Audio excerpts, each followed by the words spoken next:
Hey everyone, so today we're going to be interviewing Gala Darling. If you don't already know who Gala is, she is a self-love enthusiast. She started her blog after many years suffering from eating disorders and depression and was able to turn that into an amazingly successful business, starting off with her books and many courses.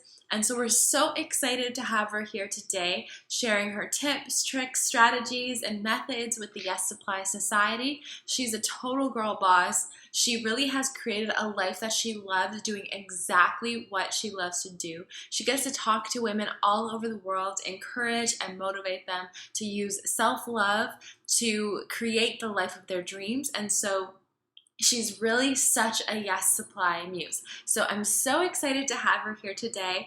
I'll be honest, I was nervous all day getting ready for the interview. I was like deleting stuff off of my computer, hoping that there was space for the interview, rewriting and writing out all of my questions. Of course, putting in the questions that you guys, the Yes Supply Society, had left for her. So I will just get right into the interview.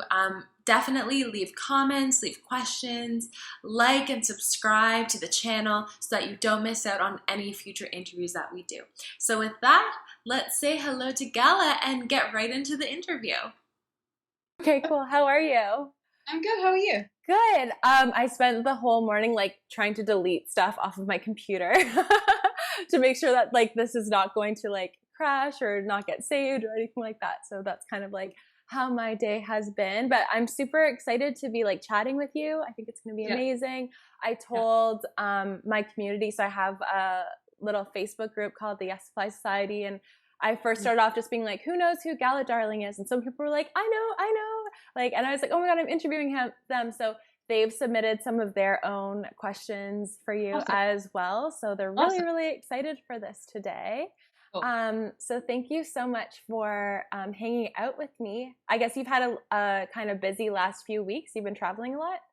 I feel like I'm always traveling. Yeah. I have maybe 2 weeks now where I'm not going anywhere, and then I'm in New Orleans, and then I'm in Charlotte, North Carolina, the weekend after that. So it all, it's just never ending, really. It's well, super exciting. Thanks so much for taking the time. So have you had a chance to look at Yes Supply? Maybe I'll give you a bit of a background on Yes Supply. Yeah, give me a bit of background. Yeah, absolutely. So I started Yes Supply essentially because I saw a huge gap in there being real life interviews and real life help for people who are just starting out. So I used to be a stylist, and kind of on my journey to becoming a stylist, I just found it so hard to find interviews where people weren't oh, I just fell into this job, or it was so easy, or I had a friend who, gave me a connection, and that's how I started my thing. So I love when I'm interviewing people to don't be afraid to share any negative experiences, or maybe somebody who told you no, because I think that for somebody who's starting out to know that other people who are successful have kind of gone through obstacles or struggles and still kind of made it through on the other end is so much more relatable than, yeah, my family knows their family, and that's why I work for this famous company now, or whatever it is, right? Yeah. So, but I know you'll have no problem with that. I've followed you for a while and have seen a lot of your interviews. So you're amazing. So I'd love to kind of just get started off at the very beginning. So for people who don't already know you and haven't already followed you, what sort of got you started with blogging? So I got an internet connection in 1996. I was 13 years old. And I was immediately obsessed with news groups and chat, and because I lived in New Zealand, and it was very, it just felt really small. I went to an all-girls private school. It was an Anglican school, and I just found it really hard to meet people that I identified with and had things in common with. So I started seeking out goths and weirdos on the internet, and then I started building web pages when I was 13. Cool. And I did that up until I was 23, and then decided that I would try and do this blogging thing full time and try to make some money from it. And when I did that, people had only been blogging for money for a year. It was super, super fresh. It was 2006.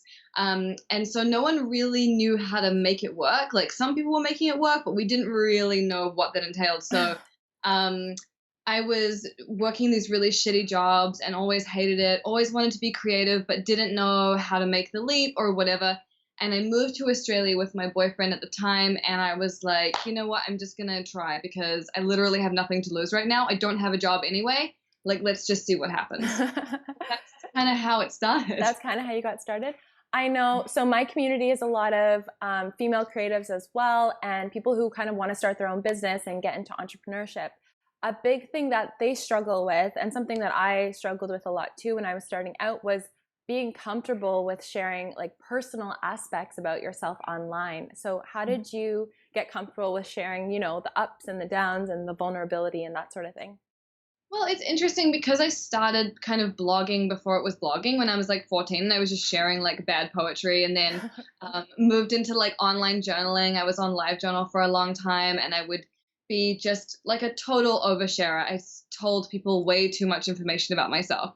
So I basically had 10 years of job training before I started my blog. And so I kind of had gotten used to sharing too much, not sharing enough, figuring out where the balance point was, and also learning what people responded to. Like, how do you get people to react to what you've said rather than just hoping that they will? Like, there's kind of a science to it, which sounds like very tactical, but really it's just like you have to treat them like they're your friend. You have to be open. You have to be willing to go there as well. And like, if you're not willing to share about yourself and your journey, then your readers are not going to be willing to share about theirs either. And it's very important to be able to be vulnerable and to be able to own up to your flaws. And when you do, even though it's terrifying, your readers really resonate with that, and they see that you are a real person, and it kind of changes everything. And when I started my blog, I had just come out of a very long depression and an eating disorder. And so I was really kind of felt like I was rediscovering the world a lot because things looked really different without those two things kind of clouding my vision. And so I was super, super positive all the time, like almost without incident. And so I've kind of over the past few years come back to that point of it being like, I had a shitty day today and that's okay. And like really being able to express the full spectrum of my feelings rather than just being like, everything's great all the time. And if it's not, choose a happy thought. And like, it's true. Like, we can still choose how we feel, but you have to acknowledge that like it's not always that easy, and choosing a thought is hard, and all of those things. So it's really been an experience where it kind of goes up and down, and I'm always kind of exploring like how much to share and how much positivity and how much realness and stuff people really need. That's so awesome that you share that too, because I think that a lot of people wake up and they open up their phone and they scroll through Instagram, and it looks like everyone is, you know, living these pretty perfect life with like expensive bags or pardon? Yeah, best life ever, only happy, only buying a new house. And so I love that you share that, you know, you don't always have the best days. Sometimes it's down days, and that's okay. That's part of the journey. So my next question, kind of to segue into that, is you're super busy, you know, you're traveling all over the world, you're doing public speaking and all of this. So self-love is such an important part of your brand. How do you balance self-love with being a busy entrepreneur? I think I don't even know if it's balance really. I think after a while, self-love becomes a part of the way that you live your life. So for example, over the past few years, I've done a lot of different things within my business where I've started new projects with other people, and I've written books, and I've created courses, and I've done lots of different things. And now I'm really at a point where I have to ask myself, like, is this fun? And if it's like, if I wouldn't do it, if there was no money involved, then I can't do it as a project. And that's a part of me taking care of myself and loving and honoring myself and recognizing where I'm at as a creative and what works for me. Like, that has just become a part. It's like knitted into the fabric of my business. It has to feel good. What I do has to feel good. Or like, what's the fucking point? I have been doing this now like full time for 10 years. And it's enough time to know, like, when you say yes to a project that doesn't work, it makes you want to throw yourself out the window. And like, if that's how you feel, you should just go back and work in an office again. Mm-hmm. Like, why are you putting yourself through the ringer when you're literally your own boss and you get to say yes or no to anything? That's so awesome. That's so true too, because I think a lot of people see somebody on, for example, Instagram or Facebook, and they're a successful blogger and they look happy. So they're like, oh, I want to be a blogger, or they're a coach. So, oh, I want to be a coach. But I think personally, it's really important to kind of get away from all those distractions and look at yourself and just be like, what skills am I good at? What am I good at? What do I enjoy doing? What gives me that warm, tingly feeling? And that's kind of the right path for you. And right. And I think there's also a lot of value in asking yourself, like, what did you enjoy doing when you were 8 years old? Like, what did you love back then? Like, I loved writing and acting and talking into a little dictaphone thing and recording a fake radio station and reading books and like dressing up and being crazy. Like, all of those things, it's basically my business. That's so amazing. And, you know, I've never thought of that. Like, what did I enjoy doing when I was 8 years old? Right. But me being 8 years old, being like an only child and an introvert, would cook in the kitchen and pretend that I was on a cooking show. Or like my cousin and I would spill water all over the countertop and then pretend it was like one of those Bounty commercials. And be like, look how absorbent it is. So I don't know if I can make a blog out of that, but it's like sharing and teaching and educating is actually a big part of what I do. So that kind of makes sense. Sort of on the topic of self-love as well, I created a 21-day challenge for women called Good Morning Beautiful, and certain people subscribe and use it every single day. And it combines like gratitude practices, meditation, yoga poses, and daily self-love. And people are really, really enjoying it. So awesome. I'm interested to know from you, do you have any morning rituals that you kind of use on a day-to-day basis to help you wake up and be ready for the day and feel centered? It really depends. Like sometimes I do and sometimes I don't. And I love the idea of having this like perfect morning ritual where I like get out of bed and I drink a glass of water with some lemon squeezed in it. And then I meditate and then I write my gratitude list and I do some stretching and then I start working. But it's just not reality. Like that's not what happens. So it's always different. Like my boyfriend is usually up at 5 o'clock in the morning because he's a personal trainer. So I'm often up with him at 5 o'clock. And when that happens, I love it because he leaves and I sit at my computer and I get so much work done in those like first 3 hours of the day. And then I'm kind of free to do what I want to do. But I do have practices in my life that are really important. So for my self-love practice, so working out, really, really important. If I don't work out, I just get so mad about everything. I'm insufferable. So I have to work out. I have to make sure that I eat enough food. I am very guilty of working and forgetting to eat. And then again, you feel like shit. So that's no good. And gratitude lists. Gratitude is one of like my biggest and most important practices.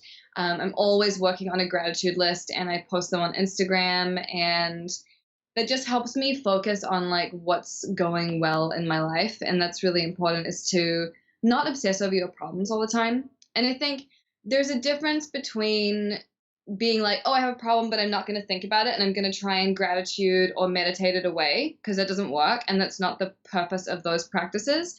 But to be able to like look at a problem objectively, feel your real feelings about it and deal with it, but also be like, okay, I may have this problem, but I also have all of these great things in my life.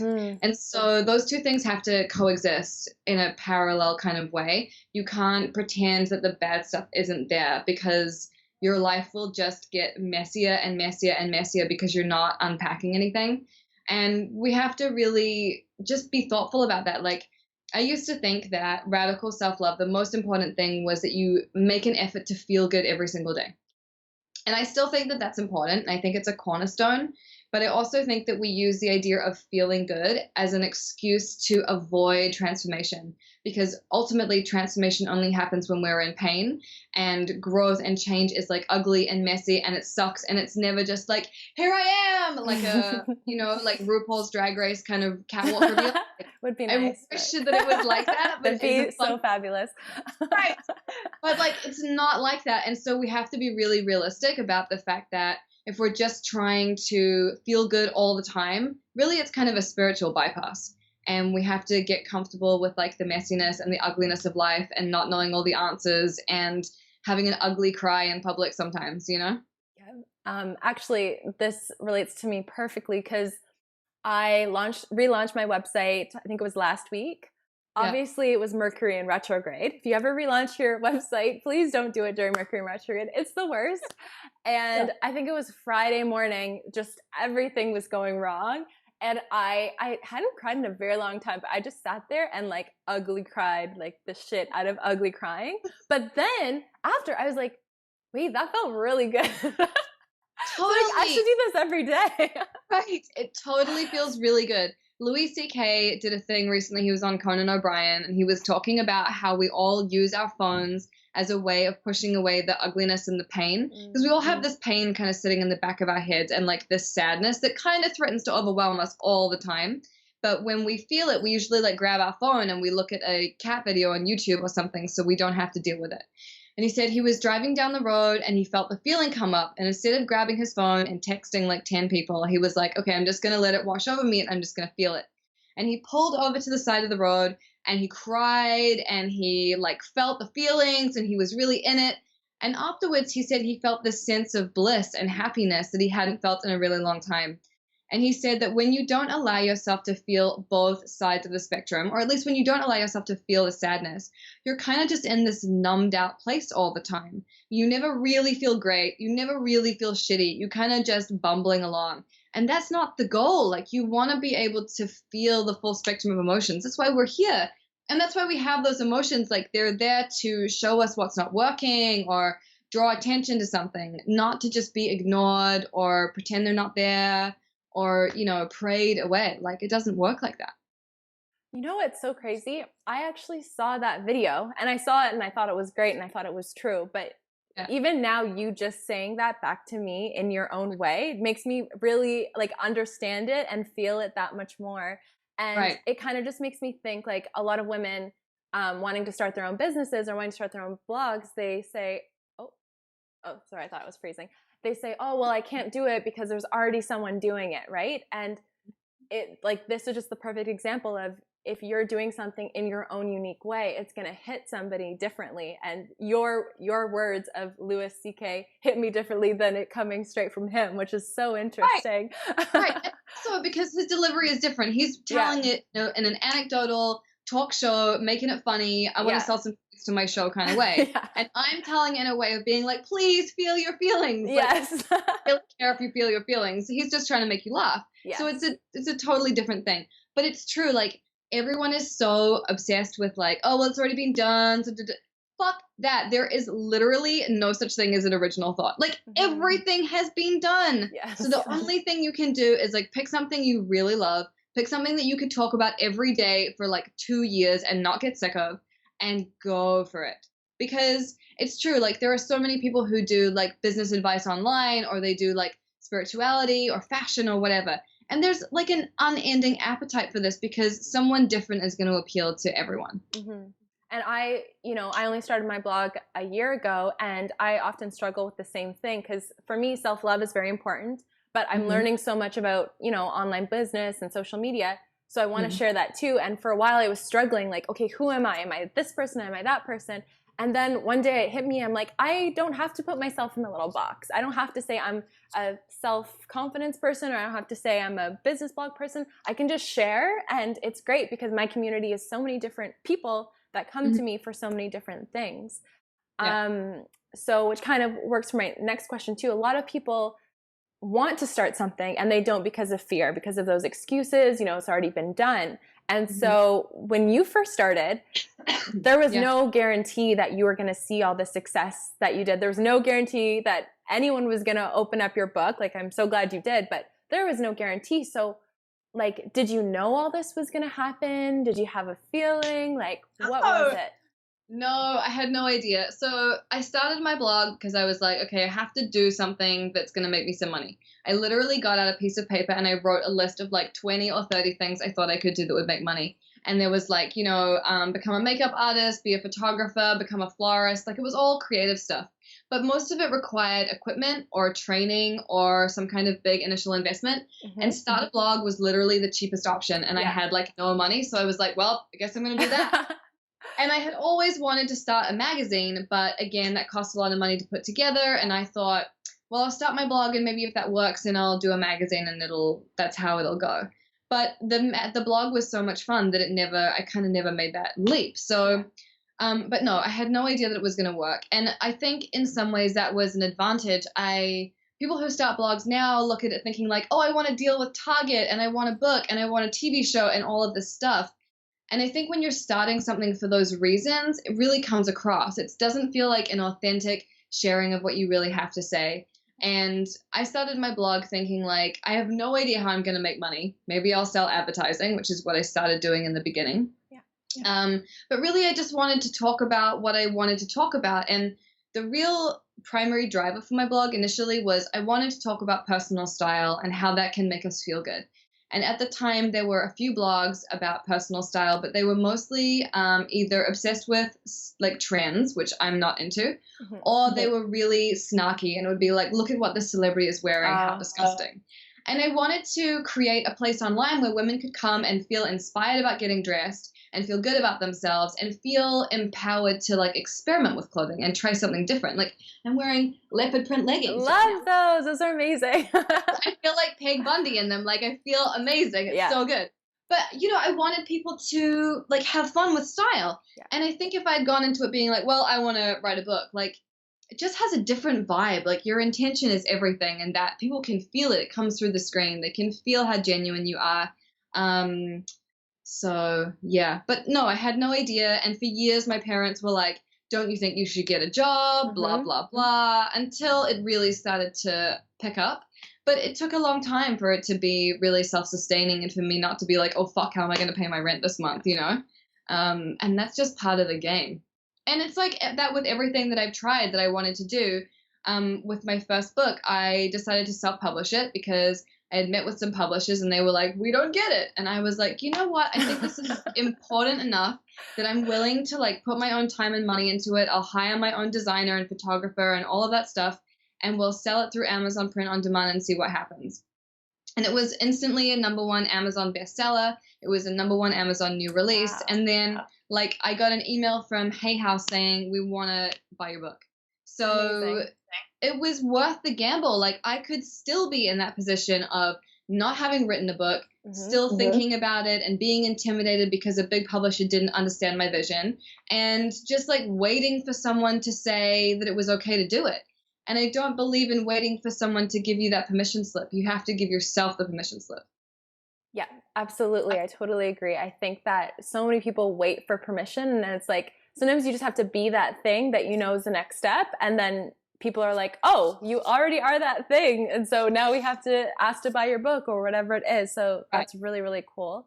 And to like create the thing that you always One of our Yes Supply insiders was actually asking, so, you know, if you're a creative person, you're always getting inspired by so many different things around you. And sometimes if you're consuming too many things, it stops you from actually creating. So how do you battle like overconsumption as a creative? It's an excellent question. I think about this all the time. I don't really read blogs. So that probably tells you a lot. Like I don't give a fuck what other people are doing. I really don't care. And when I'm on Instagram and I start to feel like people are getting really trendy or they're just posting things for likes or whatever, I unsubscribe from them because I don't want to see that. And I think that game of like chasing likes and validation is really dangerous and insidious. And I also think it breeds mediocrity and I'm just not interested in that. So I just unfollow people religiously. The most creative people I know is a woman called Tiffany Pratt, who's an interior designer. She's on Canada's HGTV. She's amazing. She's a friend of mine. And she's like never on the internet. Like she's never on the internet. And she is the most creative person I've ever known. Like her brain is just firing on a totally different system. And I think that's one of the reasons why is because she's not looking at what other people are doing. Who gives a fuck what other people are doing? It doesn't matter. So if you find yourself looking at that stuff, then cut yourself off cold turkey or, you know, allow yourself maybe like half an hour a day to look at your favorite blogs or whatever. But there's definitely such a thing as inspiration overdose. It just is paralyzing. And Pinterest makes people crazy. Like, stop. Stop. Cool. Okay, so my train of thought that like went away actually just came back to me. So yes, thank God. So what you were saying about how you wrote down all the things that you could do to make money is actually really similar to how I came up with the idea for Yes Supply. So I was working in retail. I could not find a job outside of retail. And so I was like, okay, if I can't find a job that I like, I'm going to make one. So I just wrote down, you know, all the things that I'm good at, all the things that I enjoy doing. And it was just like separating from everything else and just coming up with that. And so I always encourage people too to like take some time away from social media. And that's when that's when all my best ideas come, when I'm not looking at something else. And I try and make Tuesdays and Thursdays and no social media days. So I have this really cool app that just like blocks everything for me and that I don't get tempted to like go on stuff. So that's really cool that you say the exact same thing. I love that so much. Another insider question is, how do you continue your radical self-love practices that are out of the ordinary, even like when you're busy, you know, eyeliner at the gym, personal style, self-care, tapping, like how do you stay on top of them even when there's so much going on in life? I like that they mentioned that eyeliner is one of my priorities. Like it's clearly a priority. Yeah. They look perfect, by the way. Oh, thanks. I don't know. I think the stuff is just non-negotiable for me. Like with tapping and stuff, especially, I really tend to, if I think like, oh, I should tap on that, I just start tapping on it. Like I don't think, oh, I should do that, and then I put it off, because it will never happen. Yeah. I really, I like this idea that you touch things once. So if an email comes into your inbox, you don't read it and not reply. If you're going to open it, then you reply to it and you archive it and you're done. And the same kind of thing I like to do with thoughts. So if I have an idea of something I want to create, I stop what I'm doing and I start making it. Because the longer that you like push something away or let it percolate, it just kind of the juice drains out of it and it no longer seems interesting to you. So it's like that with tapping or working out or whatever. It's like I just have to do them in the moment. Like when it happens, it happens. And I also schedule my time fairly rigorously. So I know, like, you know, I make my gym appointments, and if I know if I can't go to the gym, like I'm going to spend an hour in my apartment, like, you know, listening to RuPaul's podcast and like doing, you know, my booty exercises. So cool. You just have to make that stuff a priority. And like people say all the time, like, well, how do I do it? And I always forget to do these things and stuff. Well, like set an alarm on your phone. It's literally that easy. Like there are so many ways to skin that cat, and it's really simple. If you really want it, then you can have it. Absolutely. I love scheduling my day too, but I need to take a tip from you on replying to emails as soon as they come in, because my inbox is scary right now. I'm I can't deal with it when like I look at somebody's phone and they have like 210,000 unread emails, and I'm like, oh my God. Yeah, that's me right now. I think I overthink sometimes. I'm like, okay, I want to sit down and give them a really good response, but sometimes you just have to like nail a response back just so you can say that you did it. So I'm gonna jot down that note for later.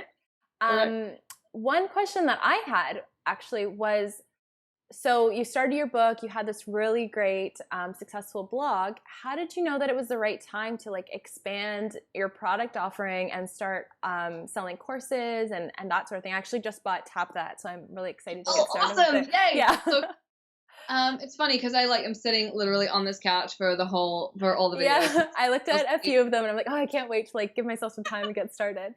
Awesome. Yeah. So how did I start that? Okay, so back in 2008, I'd been running my blog for like a year and a half, and I was living in New York City, and I had been making all my money by selling advertising on my blog. And advertising on blogs was going really well, and I would get like an ad from American Apparel that would be like $3,000 a month or something. And so it was like enough money for me to live on, basically. I was good to go. And then the economy crashed and people didn't want to buy ads on blogs anymore. And I was like, holy shit, this was my only income stream. Like, what am I going to do? And I called my friend Mike Dooley, who does Notes from the Universe. I don't know if you know him. Yeah. He's an awesome guy. And I was talking to him on the phone and I was like, what the fuck do I do? Like, I have this audience, but I don't know how to monetize, and like I don't know what to do. And he said, well, I walk around my house with a recorder, like a dictation machine, and I speak into it, and then I create like CDs of my thoughts on various subjects, and I sell them to my audience. And I thought, amazing. That's interesting. Okay.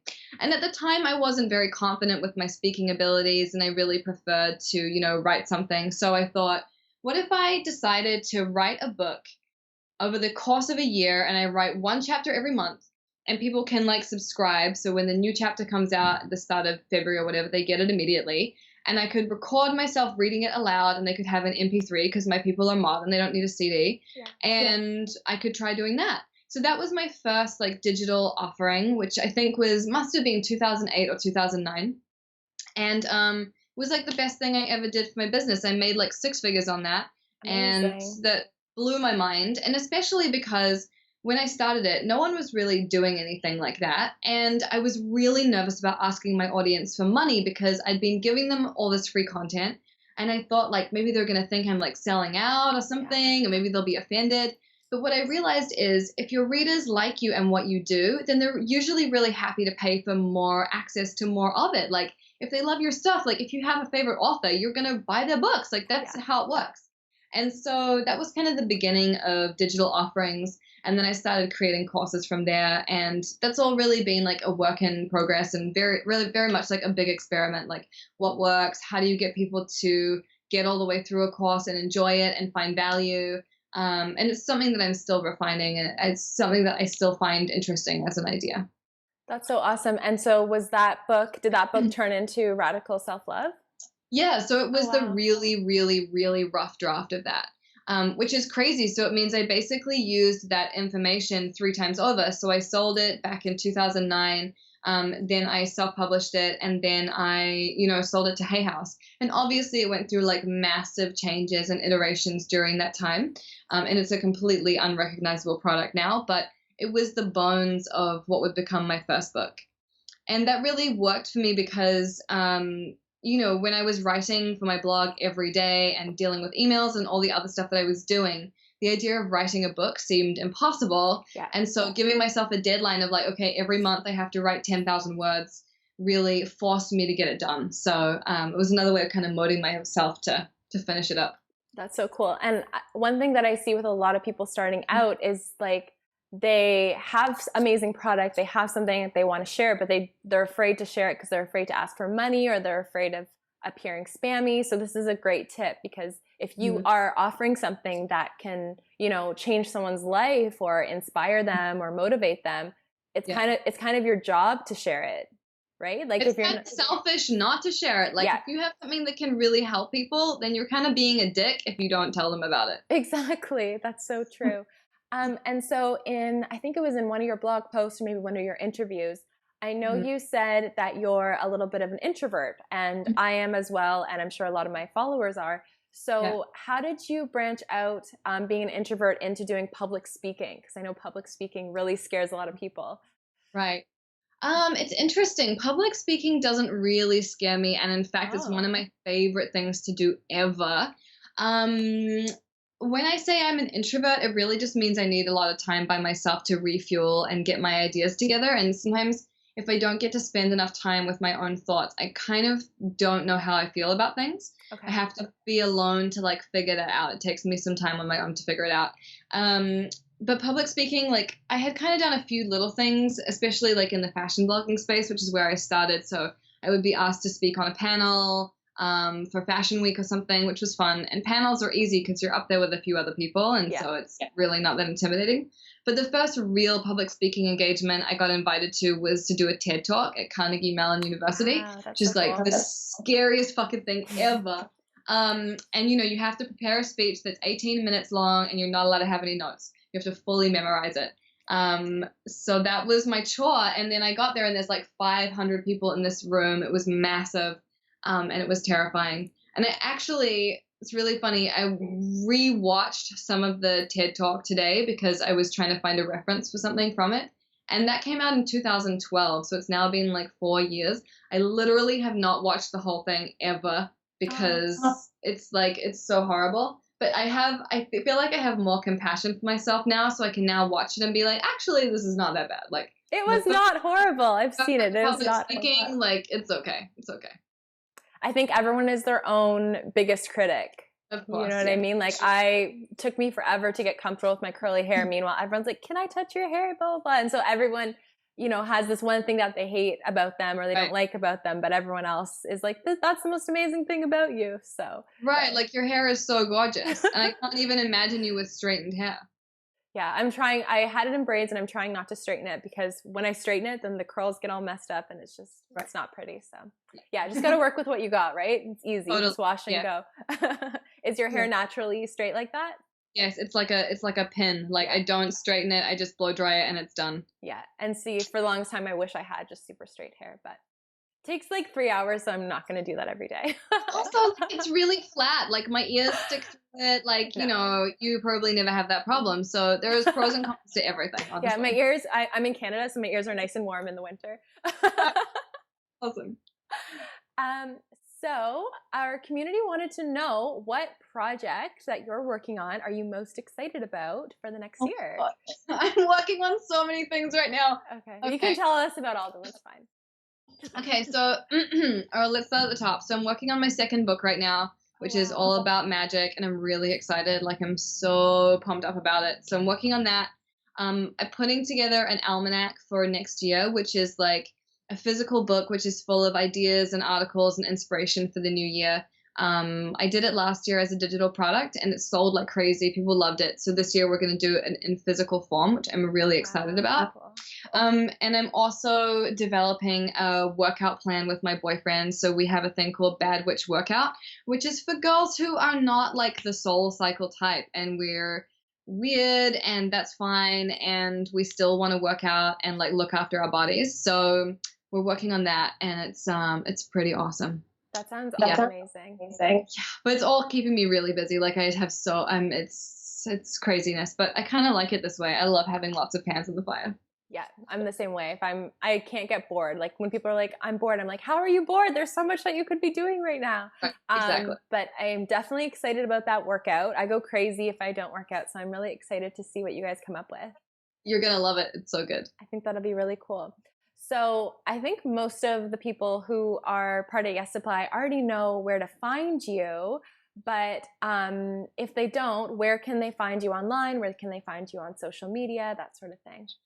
So my site is my name, galadarling.com, and my book is at galadarling.com/book, and there's links to like Amazon and Barnes & Noble and all that good stuff.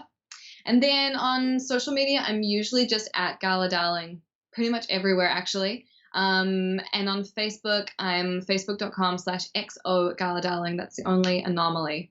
Everything else is just Gala Darling. I know, it's so hard when you first start. You're like, I gotta get my social media name on every single platform.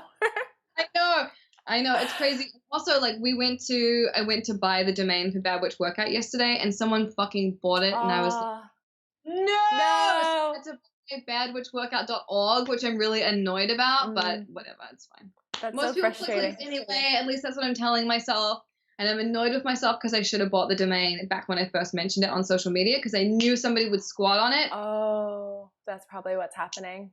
But that's life. I know. That's the biggest like annoyance when somebody has like the Twitter name you want or the Instagram name you want, and it's like one picture of them like eating a hot dog, and you're like, why? Like I could do something so cool with this. Or especially with a domain, like there is a special place in hell for people who squat on domains because they know that you're gonna want it. Like you're a dick. Yeah.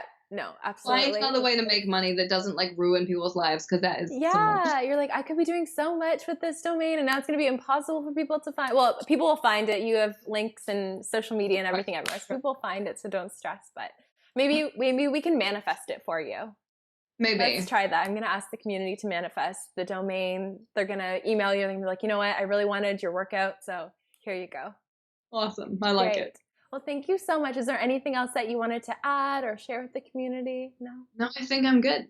Okay, well, thank you so much for taking the time to meet with me and meet with us. And I'm so excited to share it with everyone. And I know they'll be super inspired and ready to practice more radical self-love every day. Awesome. Great.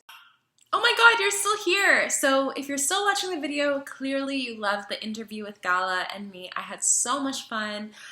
It just proved to me not to be worried or nervous about anything because I was nervous all day, and then we had the best time chatting. So I mentioned a few links. We both mentioned a few links and a few things that you might be interested in checking out. So I'm going to link everything just below this video. So if you want to check out Gala's website, galadarling.com, my website, yessupply.co, or any of the courses, books, or the 21-day Good Morning Beautiful challenge that I mentioned. You can find all the links to sign up for that just below. So thank you so much for joining. Enjoy the rest of your day, and remember to only take yes for an answer. Bye.